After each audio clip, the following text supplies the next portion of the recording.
Today we'll talk about how can you fix this problem or know how you can do that on your Airline Commander app. So all you have to do, so you just click here on settings, click on it here.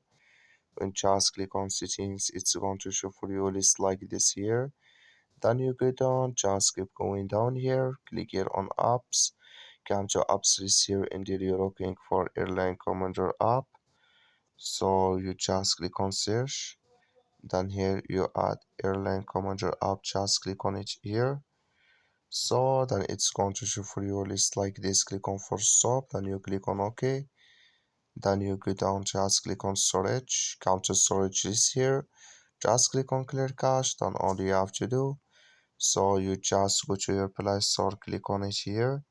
Then you search here for Airline Commander. It's going to show for you like this. You will find here update, click on it, then it's going to work with you. That's all you have to do. Thank you for watching. Don't forget to support us by liking.